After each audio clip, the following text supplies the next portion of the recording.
doctor Jesús González Espino Barros, que hablará de las contribuciones de Samuel Newton en topología teórica y su aplicación dentro del enfoque topológico de la robótica.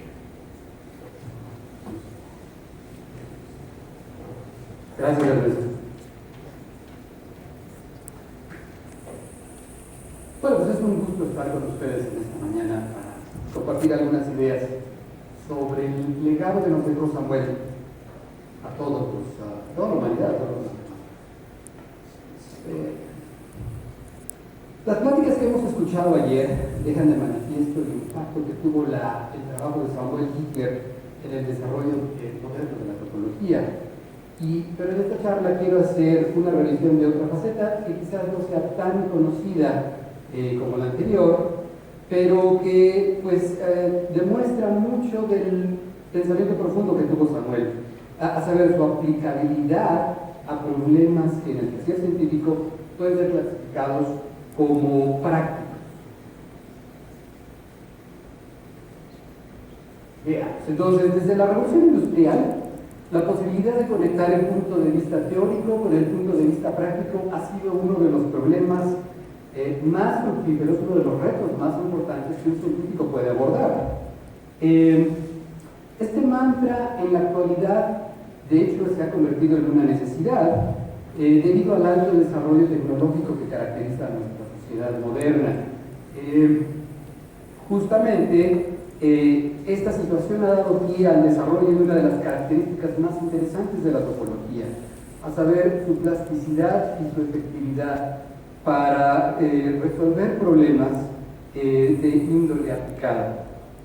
Un ejemplo de esto puede ser en las recientes técnicas que se aplican de la topología algebraica en el estudio del problema del análisis topológico de datos, de grandes cantidades de datos.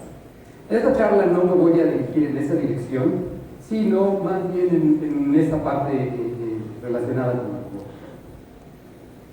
De hecho, en su plática de ayer, el profesor Davis, nos refirió a una tal conexión teórico-práctica en donde el trabajo de Samuel juega un papel sorprendente, inesperado quizás.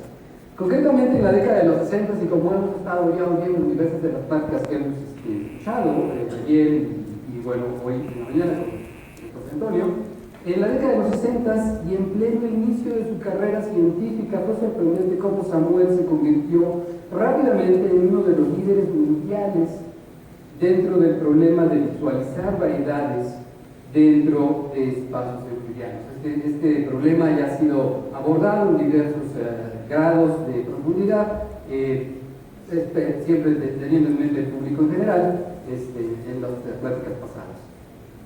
Justamente el profesor Davis nos explicó cómo en el caso de las variedades conocidas como espacios proyectivos, el trabajo de Samuel tuvo consecuencias a posteriori dentro de uno de los problemas centrales de la robótica, a saber, aquel que surge de la necesidad de planificar las tareas de dispositivos con capacidades autónomas de movimiento, a los cuales en adelante me referiré simplemente como robots.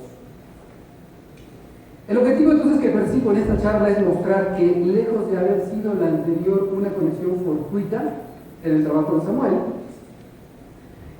más bien parecería ser una cualidad intrínseca en su obra. En efecto, el legado científico que nos dejó en la topología teórica en los años finales, pero sorprendentemente productivos de su vida, ha mostrado ser de gran utilidad en el control de brazos mecánicos.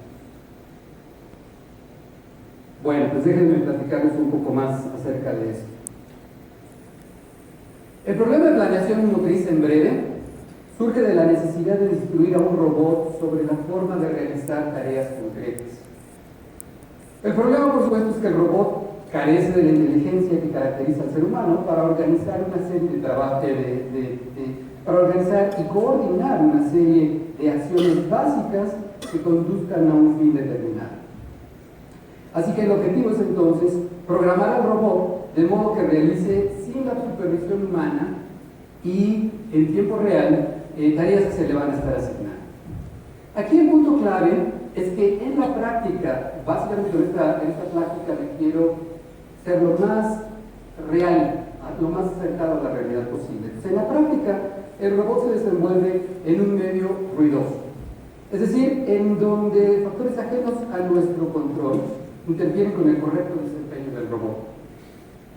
Por ejemplo, en una torre de control aeroportuaria, además de tener rutas y horarios preestablecidos que organicen el aterrizaje de las aeronaves, es indispensable tener procedimientos puntuales que resuelvan situaciones imprevistas o de emergencia, posibilidad de accidentes. Justamente a principios de este milenio, Michael Farber, el matemático que está mostrado aquí en esta imagen, radicado en Inglaterra, propuso un modelo teórico para estudiar el problema de la planeación motriz desde un punto de vista puramente topológico. Su propuesta rápidamente capturó la atención de la comunidad científica internacional, en particular una parte de los topólogos algebraicos, debido a que las diversas técnicas muy sofisticadas, muy avanzadas, muy elaboradas de la teoría de la homotopía, de la topología algebraica, se aplican de manera natural en este problema, en estas técnicas en donde Samuel fue un verdadero experto. Aquí quizás convenga, igual para quedarnos nivel del suelo, convenga abrir un pequeño paréntesis para aclarar que por homotopía lo que quiero entender aquí son las propiedades subyacentes a la geometría, es decir, aquellas que son intrínsecamente independientes de conceptos rígidos tales como ángulos y distancias. Si pensamos en las últimas como el sistema óseo de la geometría, la homotopía sería una especie de sistema nervioso, muy flexible, pero que tiene gran parte de las respuestas del problema. El modelo de Farber, en el modelo de Farber, el espacio de todos los posibles estados del robot juega un papel fundamental. Y quiero hacer esto, mucho del objetivo de la plática es justamente expresar el papel que juega el espacio de estados. Pues en términos de este espacio de estados, se modela la totalidad de las posibles acciones del robot, así como la totalidad de tareas a realizar por él mismo. Entonces, en este diagrama, el diagrama que está ahí abajito, represento del lado derecho las tareas que debe de realizar el robot, y del lado izquierdo las posibles acciones que deberá de tomar para resolverlas. Por ejemplo, cada acción resuelve una tarea específica. Por supuesto, cada acción resuelve una tarea específica o un conjunto de tareas, como se representa mediante la flecha horizontal que va hacia la derecha. De las acciones a las tareas, a cada acción realiza una cierta o un conjunto de tareas. Pero aquí el énfasis no es en esa asociación, sino se pone en lo que se conoce como los planes motrices, es decir, las diversas asignaciones representadas por la línea curva hacia la izquierda. Aquí, un plan motriz asigna una acción a cada posible tarea, de tal manera que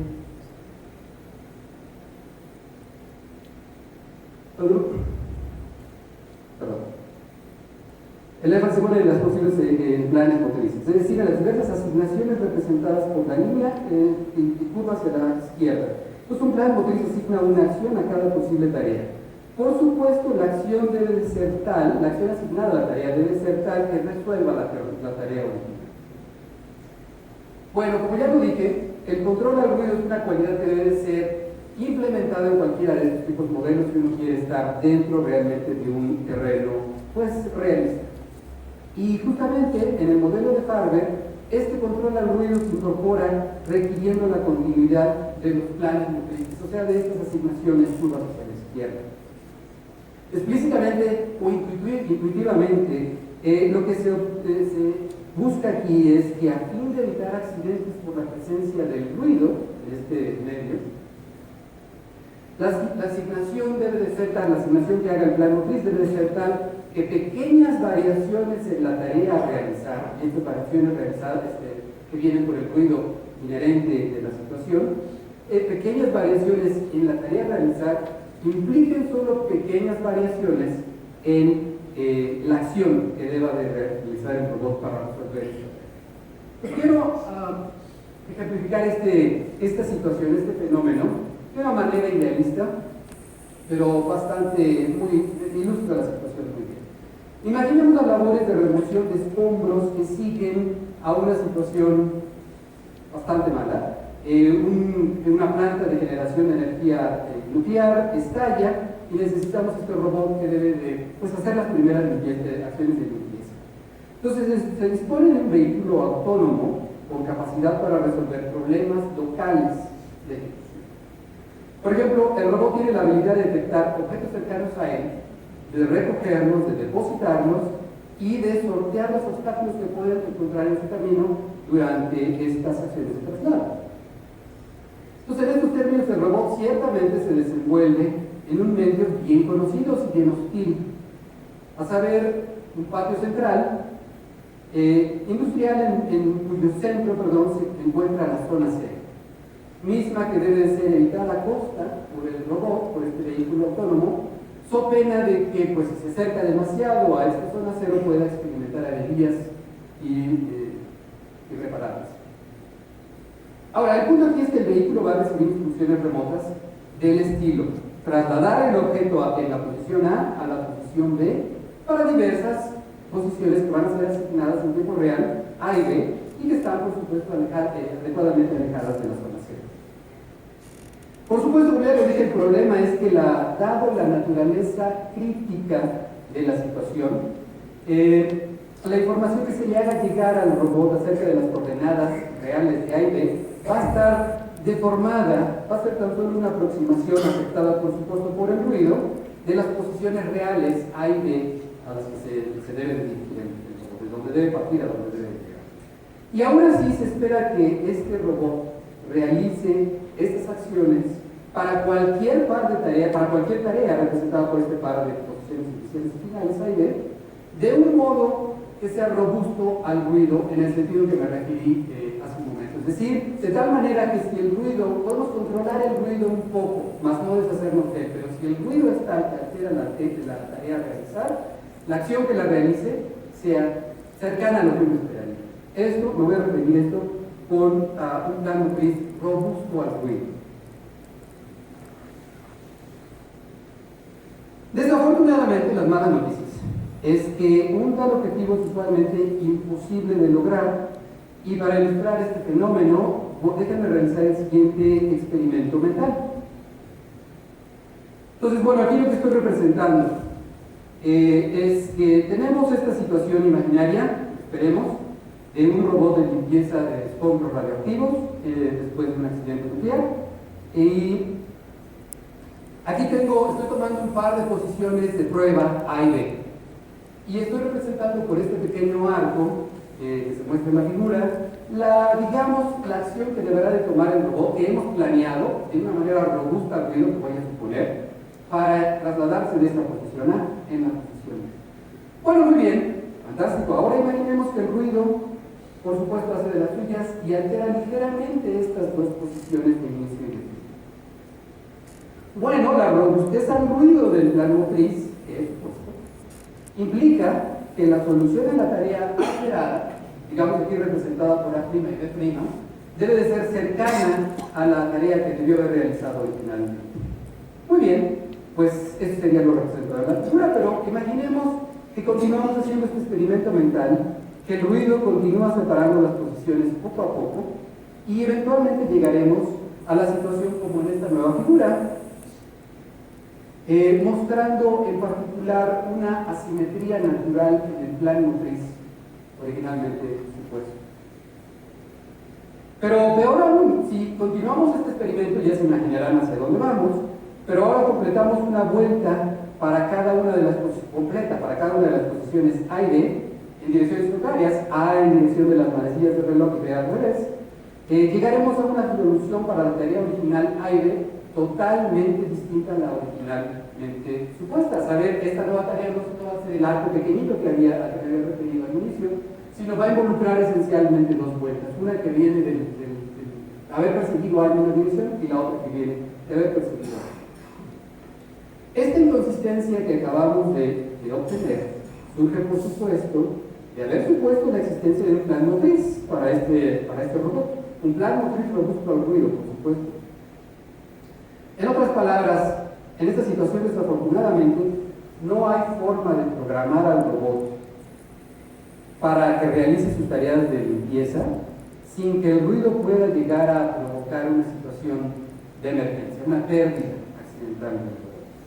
En términos coloquiales, uno podría pensar en este fenómeno como una más de las múltiples cristalizaciones de las mantenibles leyes de Murphy. No hay para dónde se pueda hacer uno. Si algo mal puede suceder, seguramente va a suceder, y muy posiblemente en el peor de los casos.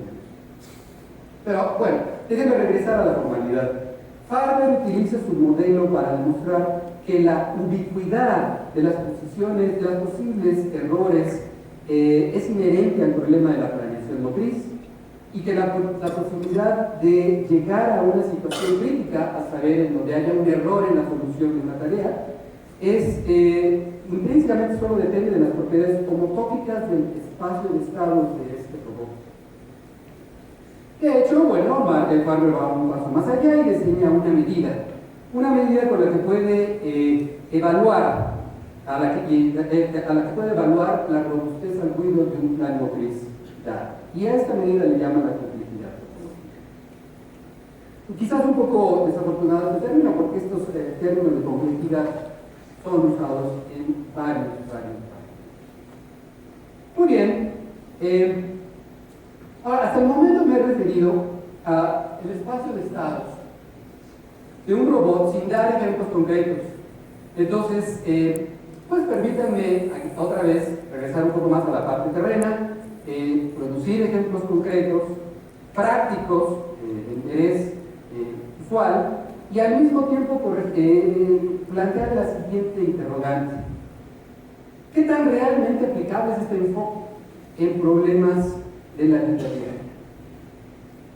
Y por supuesto, digo, la pregunta ha sido, me la han hecho muchas veces, y no solo es válida, sino de hecho es completamente fundamental si uno quiere explicar este tipo de cosas como realmente aplicaciones de la teoría, de la homología a la aplicación.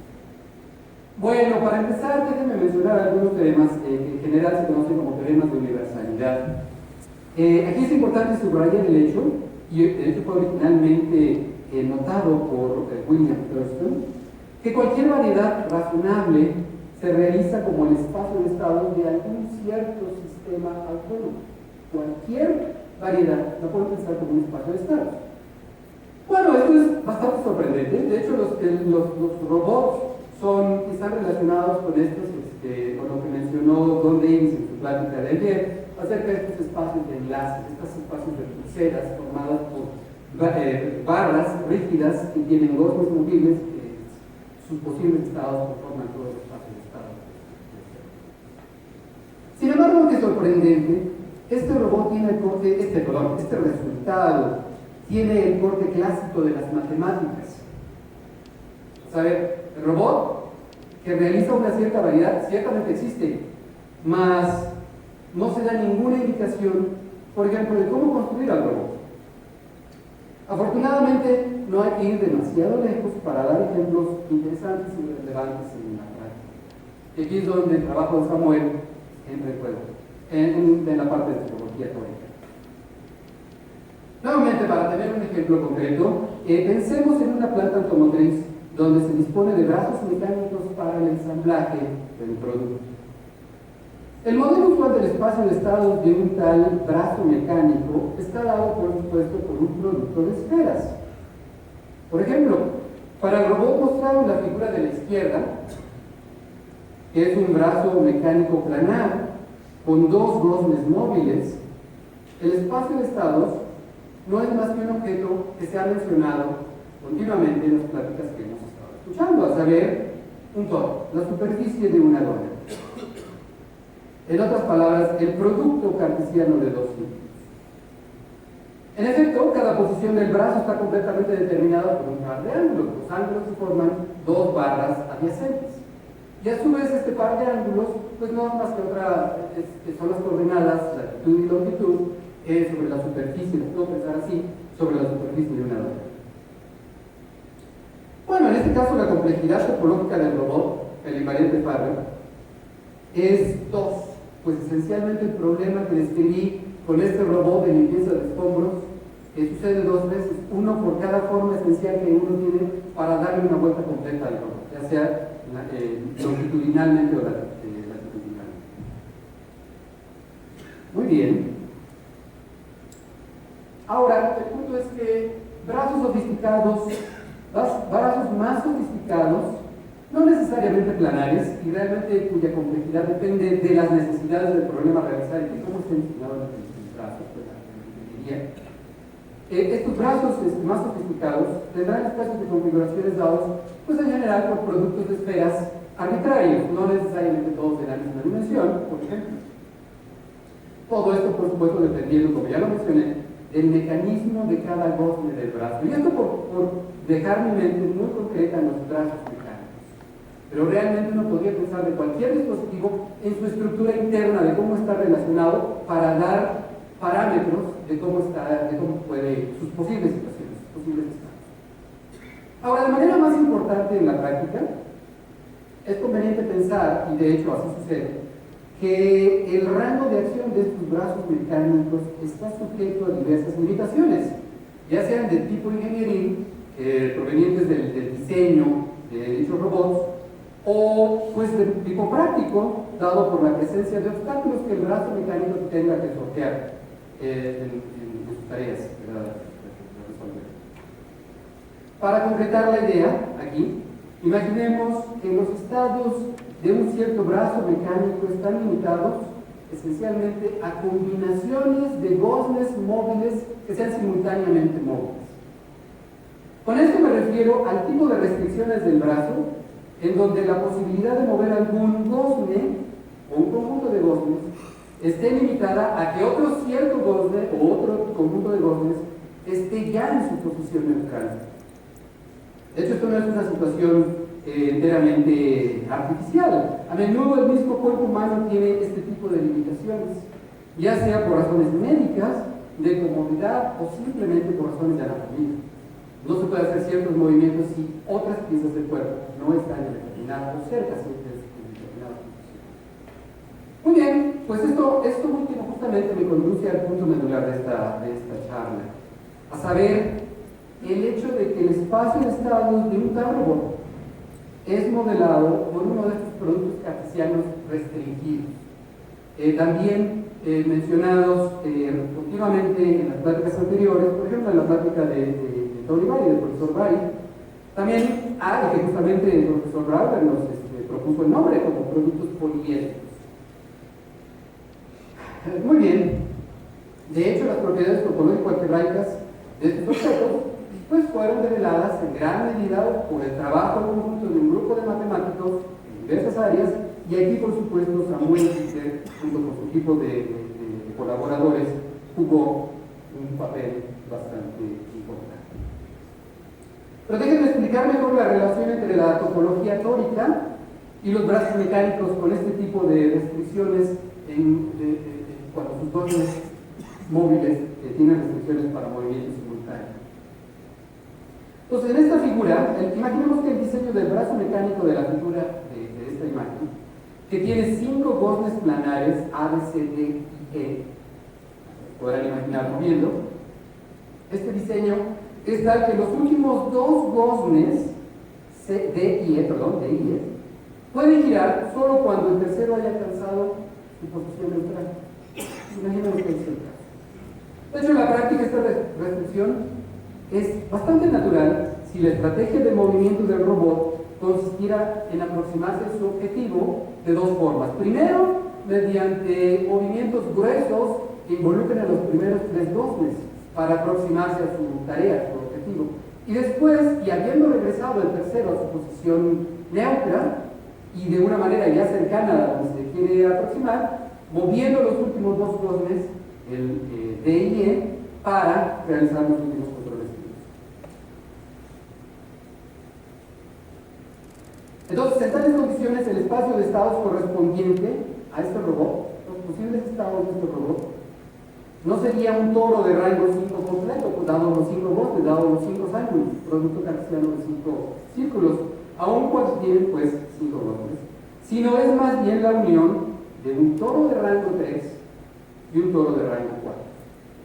En efecto, la primera pieza, la de la izquierda mostrada ahí, el toro de rango 3, corresponde a aquellos estados del robot de donde corresponde al toro de rango 4 y pues surge de cuando justamente ya estamos en la segunda parte del movimiento, cuando el tercer golpe regresó a su posición neutral y son los últimos dos los que están moviendo. Muy bien, pues el espacio de estados de este robot con este tipo de movimientos restringidos es un ejemplo estándar de un producto poliédrico, de uno de los productos restringidos. Y justamente usando la terminología que introdujo el profesor Bari, este espacio está caracterizado por dos objetos iniciales, un triángulo sólido con vértices A, B y C, que corresponde al toro de rango 3, por supuesto, junto con un tetraedro sólido en 4 vértices, todos menos el central, A, B, y E, que corresponde a al toro de rango 4, y en donde ambas piezas están pensadas en moviéndose en este simplejo de 5 vértices. Justamente como lo expliqué, fíjense que en esta situación estos espacios tienen propiedades geométricas, topológicas y combinatorias sumamente ricas. Los hace muy estudiables e interesantes. Por ejemplo, aquí observamos que el espacio de estados del robot es por sí mismo un producto cartesiano. Es un producto cartesiano restringido, producto poliédrico, pero a su vez es un producto cartesiano, con otro tipo de factores.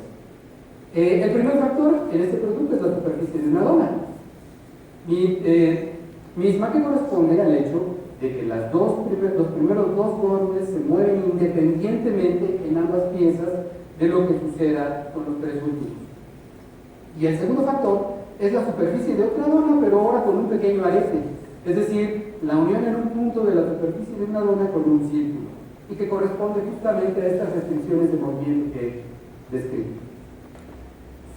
Muy bien, ahora como lo explicó el profesor Bari, la aplicación y el estudio de las propiedades de estos espacios se puede hacer en términos de objetos topológicos combinatorios. Tony se refirió a objetos combinatorios, tiene una contraparte topológica que son los llamados complejos iniciales. En esos términos es precisamente el trabajo de Samuel y sus colaboradores en topología teórica que fue de gran ayuda para describir la complejidad topológica de estos brazos mecánicos con restricciones de movimiento.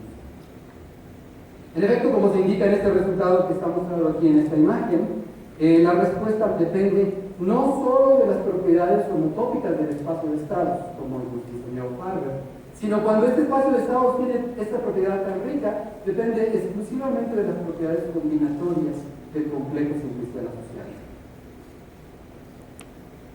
Muy bien, pues voy a concluir esta plática, entonces, perdón, ahí está el tema.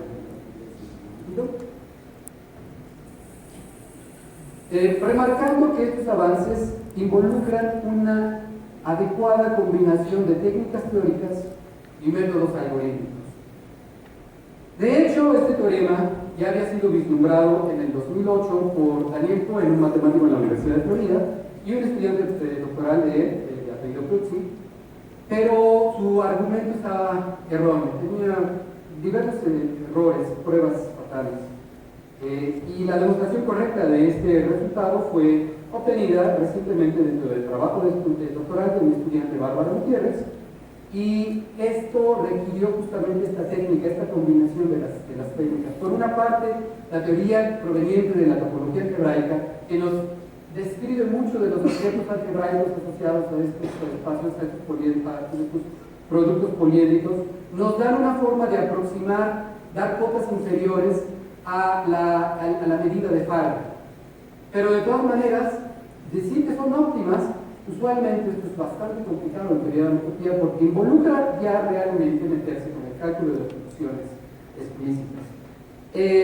Alternativamente, la forma en que fue resuelta en esta tesis fue produciendo planes motrices explícitos, algoritmos, que no solamente dicen que la solución que provino del trabajo de Samuel fue óptima, sino que a su vez, si viene un ingeniero y te dice, bueno, ¿cómo voy a mover el robot? Aquí está el plan motriz óptimo.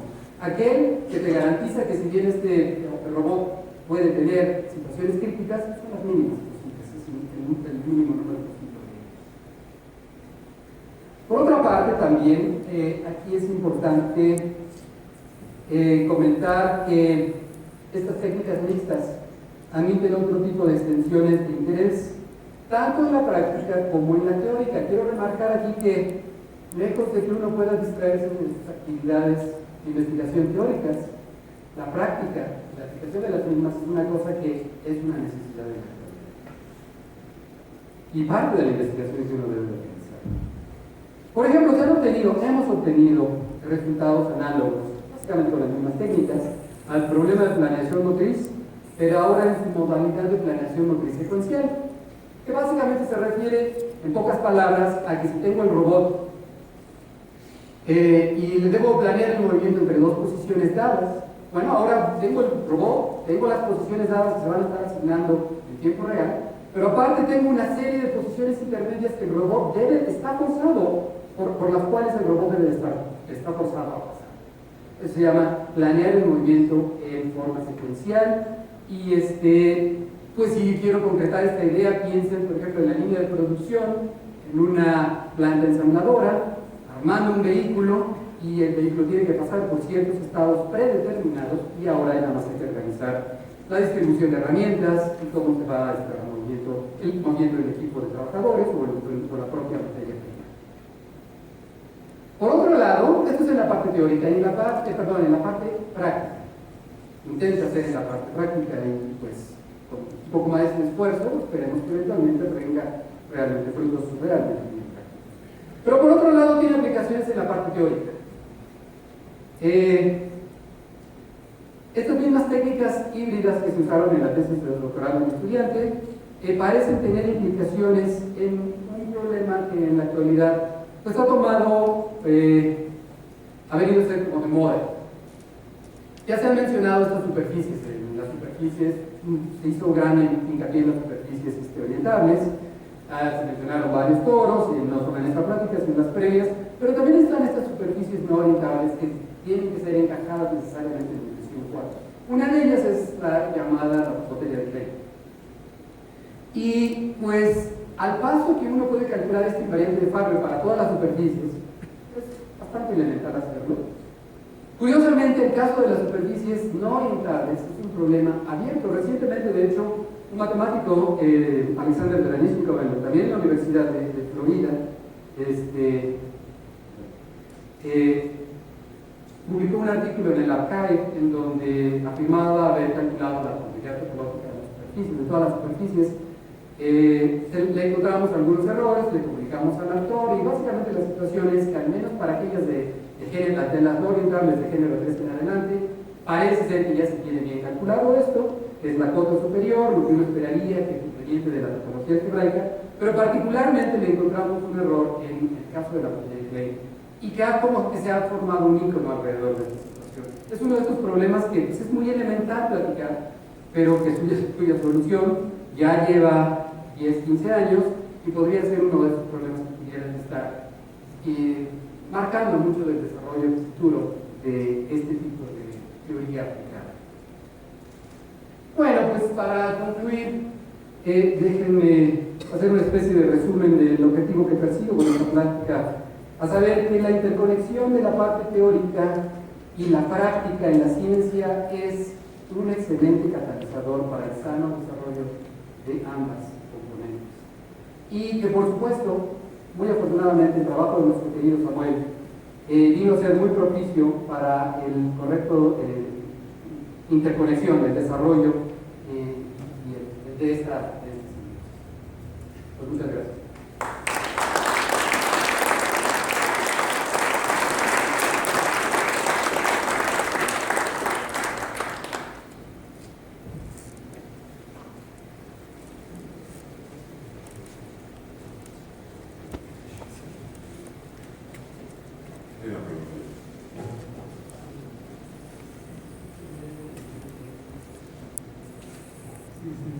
¿Qué quiere decir el profesor Samuel acerca de la relación que existe entre la topología y este tipo de aplicaciones? Bueno, es una cosa que iba de hecho también también a mencionar, es interesante, gracias por la pregunta. Alguna vez Isidoro me comentó que Samuel, pues siempre estuvo interesado en las posibles aplicaciones de toda esta general nonsense, de esta teoría general, sin aparente explicación. ¿Para qué le sirve a la persona de la calle? Samuel no trabajó directamente en esto, le interesaba el hecho particularmente de que este trabajo que realizó él al inicio de su carrera tuviera esa conexión sorprendente con la robótica. Nunca colaboramos directamente en eso, pero pues Samuel fue siempre una persona muy abierta a escuchar a todos y respetuoso de los intereses. Yo pienso que su trabajo es una clara muestra, no directamente lo que nos dice, sino a través de su trabajo, es una clara muestra de los puntos de partida de la país.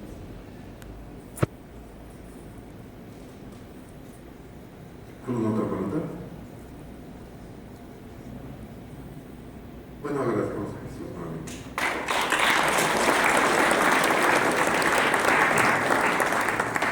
Y ahora tenemos un receso de media hora hasta las